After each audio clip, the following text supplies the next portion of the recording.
꿈꾸는 유치부 친구들 반가워요. 한 주간 예수님을 주님으로 섬기며 굳건한 믿음 위에 서서 살아갔나요? 우리 지난주에 어떤 말씀을 들었는지 다들 기억나나요? 골로새 교회에서 일어났던 일이었어요. 힌트를 줄게요. 맞춰보세요. 골로새 교회에 어떤 시련이 찾아왔는데 그 시련은 과연 어떤 시련이었죠? 그 시련에 대해서 골로새 교회 사람들은 어떤 반응을 보였죠? 우리도 골로새 교회 사람들과 같은 상황에 처했을 때 우리는 어떻게 행동해야 할까요? 전도사님의 이야기를 들으며 다시 한번 지난주에 들었던 말씀을 되새겨 보아요. 골로새 교회에서 예수님이 주님이 아니라는 이상한 소문이 돌았어요. 이 소문에 대해서 골로새 교회 사람들은 흔들렸어요. 그래서 예수님이 주님이신지 또 주님이 아니신지 갈팡질팡 누구를 믿어야 할지 고민했어요. 하지만 우리의 주님은 예수님밖에 없기 때문에 우리가 골로새 교회 사람들과 같은 상황에 처했을 때 우리는 흔들리지 말고 예수님을 주님으로 섬겨야 해요. 여기까지가 지난주의 말씀이었어요. 자, 오늘도 하나님을 예배하기 위해 모인 우리 친구들, 이 시간 사도신경으로 우리의 신앙을 고백합시다. 전도사님을 따라서 바로바로 따라 고백해요. 나는 전능하신 아버지 하나님, 천지의 창조주를 믿습니다. 나는 그의 유일하신 아들, 우리 주 예수 그리스도를 믿습니다. 그는 성령으로 잉태되어 동정녀 마리아에게서 나시고 본디오 빌라도에게 고난을 받아 십자가에 못 박혀 죽으시고 장사된 지 사흘 만에 죽은 자 가운데서 다시 살아나셨으며 하늘에 오르시어 전능하신 아버지 하나님 우편에 앉아 계시다가 거기로부터 살아있는 자와 죽은 자를 심판하러 오십니다. 나는 성령을 믿으며 거룩한 공교회와 성도의 교제와 죄를 용서받는 것과 몸의 부활과 영생을 믿습니다. 아멘. 우리의 예배를 받기에 합당하신 하나님께 온 몸으로 찬양해요. 큰 목소리로 하나님을 높이며 기쁘게 율동할 준비 되었나요? 좋아요. 그렇다면 다 함께 일어서 할렐루야!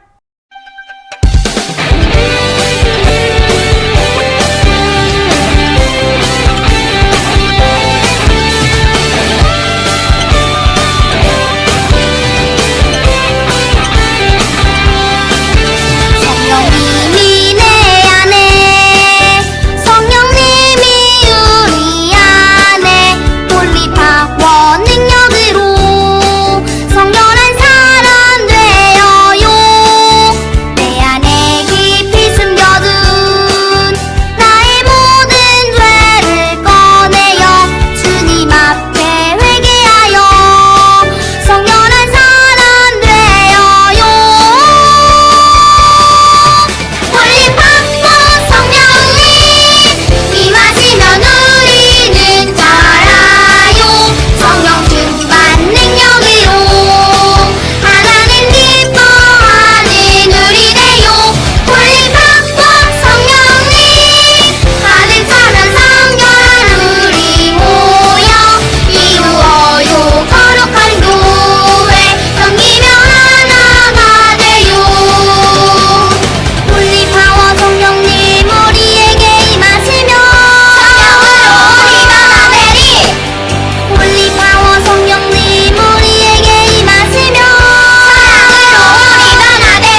시간 정성껏 준비한 예물을 하나님께 드려요.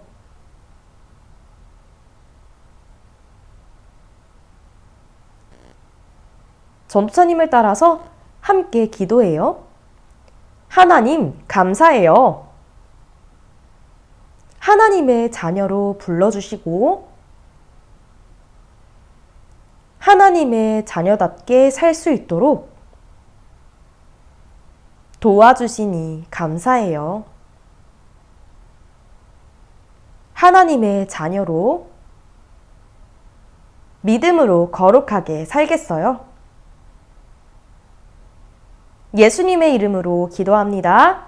아멘. 오늘 전도사님이 여러분에게 전해줄 말씀은 마태복음 5장 2절에서 3절 말씀이에요. 말씀 준비. 성경을 읽어요. 입을 열어 가르쳐 이르시되 심령이 가난한 자는 복이 있나니 천국이 그들의 것이니요. 마태복음 5장 2절 3절 말씀 아멘. 2절 3절 말씀 아멘.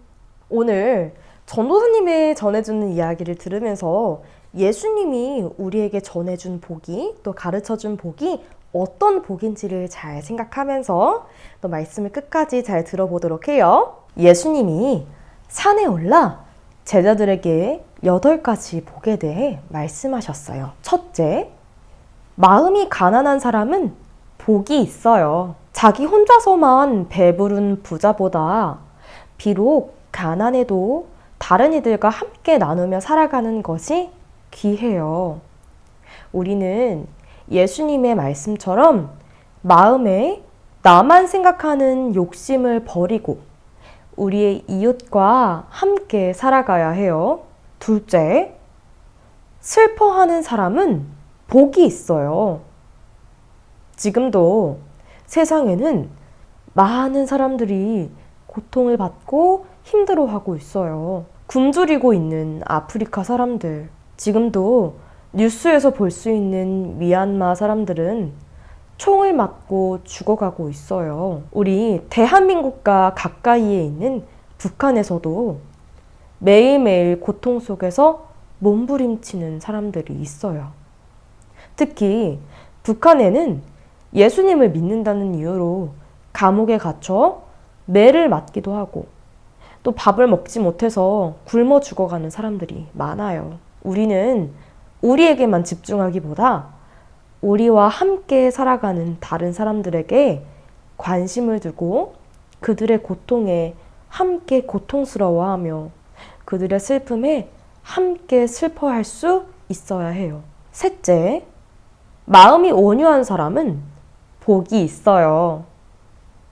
마음이 온유하다는 단어의 의미는 마음이 부드럽고 행동이 친절하다는 뜻이에요. 우리가 하나님을 섬기며 하나님께 순종하는 자세로 이웃을 대할 때 겸손한 마음이 온유함이에요. 우리는 부드럽고 겸손한 마음으로 살아가야 해요. 그러나 온유는 단순히 부드럽고 겸손한 것만이 아니라 하나님 편에 서서 하나님을 따를 때 하나님이 주시는 마음이에요. 넷째, 의에 줄이고 목이 마른 사람은 복이 있어요. 목이 마른 사람이 복이 있다고 예수님께서 말씀하셨는데 여기서 마른 목은 단순히 갈증이 나서 물을 마시고 싶어하는 마음이 아니에요. 의로우신 예수님을 간절히 기다리며 하나님 나라가 완성될 그때 온전한 정의를 소망하는 마음이에요. 지금의 세상은 하나님 나라가 이미 왔지만 아직 완성되진 않았어요. 그래서 세상이 완전하지 못하고 아파하며 슬퍼하는 사람들이 있어요. 그래서 우리는 완성될 하나님의 나라를 기다리며 또 하나님께서 이루실 완전한 정의를 소망해요. 다섯째, 자비로운 사람은 복이 있어요. 하나님께서는 우리를 용서하세요. 꿈꾸는 유치부 친구들은 하나님께서 우리를 용서하시는 분이심을 믿나요? 하나님은 우리를 용서하는 분이세요. 우리는 하나님께 용서받은 사람들이기에 우리도 다른 사람들을 용서할 수 있어야 해요. 내게 잘못한 사람, 또 내가 미워하는 사람도 용서해야 해요. 왜냐하면 우리는 스스로 해결할 수 없는 죄를 하나님께서 용서하시고 우리를 의롭다고 하셨기 때문이에요. 여섯째, 마음이 깨끗한 사람은 복이 있어요. 꿈꾸는 유치부 친구들, 깨끗하다는 말을 들으면 어떤 색깔이 떠오르나요? 검은색? 혹은 빨간색? 전도사님은 깨끗하다는 말을 듣는 순간 하얀색이 떠올랐어요. 이 색을 보면 어떤 더러운 것들이 묻어 있지 않아요. 이처럼 우리의 마음도 더러운 것이 묻지 않은 깨끗한 상태의 마음을 가지고 있어야 해요. 이런 깨끗함은 우리의 힘으로는 온전히 할 수 없어요. 우리를 깨끗게 하시는 분 누구시죠? 바로 예수님이에요. 그래요. 우리는 예수님을 의지하면서 살아가야 해요. 일곱째, 평화를 이루는 사람은 복이 있어요. 우리는 한 번씩 세상의 평화를 꿈꿔요. 전도사님은 그랬는데 여러분도 그렇나요? 세상에 미움, 다툼, 시기, 질투 등 나쁜 마음이 사라져서 지구의 모든 사람들이 평화롭기를 바라요. 전도사님도 우리가 살고 있는 세상에 모든 사람들이 평화로웠으면 좋겠어요. 그러나 우리가 바라는 평화는 아주 작은 것에서부터 시작해요. 나의 마음의 평화, 또 나의 마음의 평화.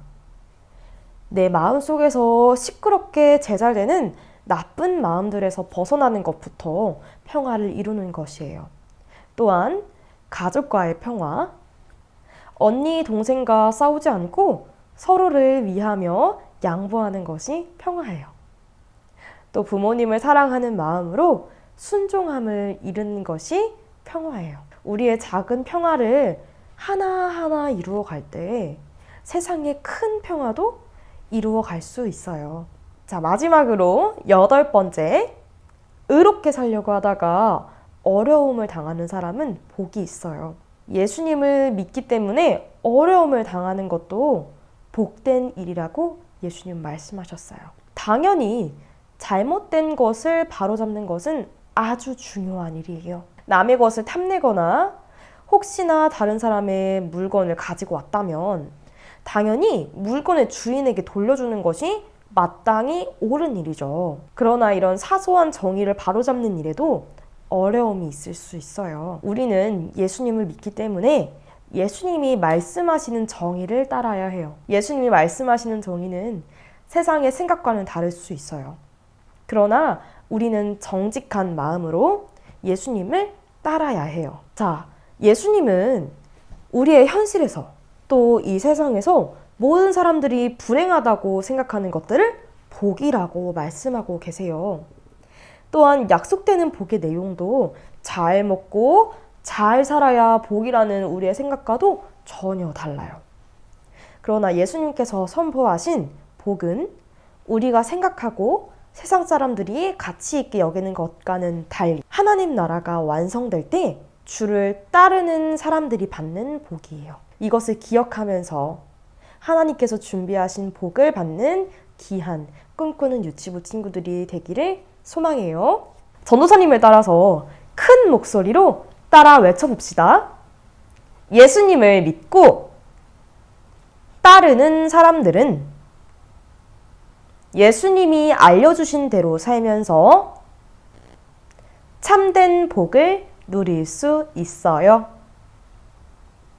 전도사님이 기도할게요. 무릎은 꿇고 두 손은 모으고 두 눈은 감고. 하나님 아버지, 오늘 예수님께서 말씀하신 8가지 복이 무엇인지 배웠습니다.